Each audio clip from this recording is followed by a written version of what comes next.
Welcome to another episode of Meal Prep Monday. I'm your host, Allison Schaff. Today we have some tips from Prep Dish subscribers on how to make the Prep Dish meal plans your own. If you are a current Prep Dish subscriber, hopefully this is helpful and you get some good tips. If you're brand new, I think this is a great episode to listen to on how to really make the plans your own. And if you've never tried Prep Dish, this would be a great time to go to prepdish.com/MPM, short for Meal Prep Monday. You can try us out for free for 2 weeks. I always say in the beginning, you can follow it through once or twice kind of as written. But once you kind of get a feel for what the meal plans are like, I think one of the most important things to do is to make the meal plans your own and something that works for your family. So I thought this episode would be a lot of fun. I put out a request in our Facebook group and was pleased with the feedback. So I thought for today's episode, I'm just going to read through the different subscribers and their comments and feedback on how they make the meal plans their own. I did ask them to specify which plan they were using. So with Prep Dish, we have a super fast plan that's just quick and easy, healthy meals. We have the low carb plan. We have the gluten-free meal plan, and then we also have a paleo plan. So there's those four, and you'll notice some of the comments will specify if they are using a specific plan. So the first subscriber said that she uses the super fast plan, and there's usually a low carb meal within that plan and also a vegetarian meal. So if there is a low carb meal, she'll add a carb. And if there's a vegetarian meal, she will add a meat. So in terms of the carbs, if there's ever a meal that is low carb, she'll just add the 90-second rice packs from Costco. So that's a great idea there.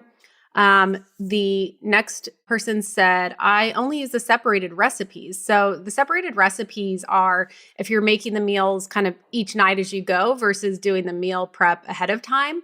I've definitely had a season in my life where I did this. So that's kind of a hack. If you want to just make the recipes kind of each night as you go, you can use that separated recipes feature. She only prints the ones that she thinks sound good. They aren't so she kind of picks and chooses the recipes for the week. And then her family is not gluten-free, so she'll use regular bread, pasta, etc. instead of the gluten-free version. We get this feedback a lot. Perfectly fine way to do it is, if you're not gluten-free, you can just use wheat pasta, etc. Okay, the next commenter said that they second the gluten-free. They use the plans because they really love the recipes, but because they aren't gluten-free, they'll a lot of times use the regular pasta, etc. Okay, the next tip is I usually do super fast. She will double everything. This is also something I do at my house. She typically subs pork or pork chops for fish. This is something that people will say a lot, if they don't do seafood. She finds that pork chops are usually a good sub. She doesn't do ground chicken or turkey, so she'll just use ground pork or beef. She'll do a whole chicken instead of the specific cuts to save money. And then I love this part of it. She said she found a friend to do it with her, and it makes it a lot more fun. So if you're a current subscriber, you're looking to subscribe, I think getting a buddy, either she didn't specify if this was in person or remote, but I think just having an accountability person that's doing it alongside with you can be a lot of fun and help to kind of keep you accountable. You can share favorite recipes, that sort of thing. And I do want to throw out there that we have a sale maybe coming up in a few days. So if you're not a subscriber or have a friend that you would want to join with you, this might be a good time to share Prep Dish because we do have a sale going on Friday, January 6th through the 9th, hint, hint. So that can be a good time to sign up. I use the lower carb plan. She doubles the protein and sometimes other components depending on the recipe. And then she adds carbs for her husband and kids. So we get this a lot like, I like the low carb plan, but I just make sure and add carbs for my kids. Most kids don't necessarily probably don't need to be on a low carb diet. So that's great that she's adding in the carbs for her kids and spouse and making it work for everyone in the family. Okay. Now, this tip says that she uses a scale for the dressings because she wasn't getting the ratios right. And now she can just eyeball it. But in the beginning, it really helped to use a scale. So that's a great way to make the salad dressings. She said she substitutes everything. So veggies based on what is in sale and easy to swap. She also will swap for food allergies as well. In the beginning, she said it was a little harder, but now, she has the confidence to do it. She also deconstructs her meals so the kids can do a buffet style. And then the unexpected benefit of doing the deconstructed meals is it's much easier to kind of mix and match the leftovers with other meals to come up with a variety and reduce the waste.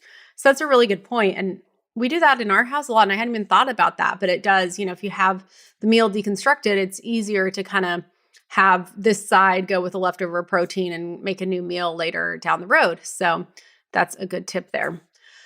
Let's see. This subscriber says she always looks for opportunities to add legumes to the recipes. So beans, chickpeas, lentils, because they're so good for our gut health, and add extra bulk to the meal for little extra money. That can be a great way to save. So, and add some fiber. Okay. And the next commenter said she also tries to add legumes to the meals. One of her favorite ways to do this is to double a recipe. And then if it calls for 1 pound of meat, she'll also add in legumes instead of doubling the meat. She has a larger family, so she will usually double 1 to 3 of the meals. That way they have leftovers for extra busy nights or easy lunches the following day.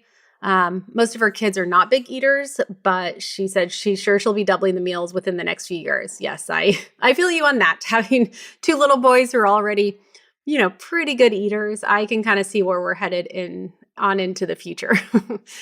Okay, so those are the tips that we have from our subscribers. Again, these were posted in our Facebook group. If you're not a member of that group, I will make sure that link is in the show notes. That's a great place if you're a subscriber to get on and get some inspiration, to ask questions. Everyone's always super friendly and helpful. And even if you're not yet a subscriber and you're just kind of curious, you can get on there and see what people are posting about. Sometimes we'll have people post pictures of their meals. That's a great way to find all that information.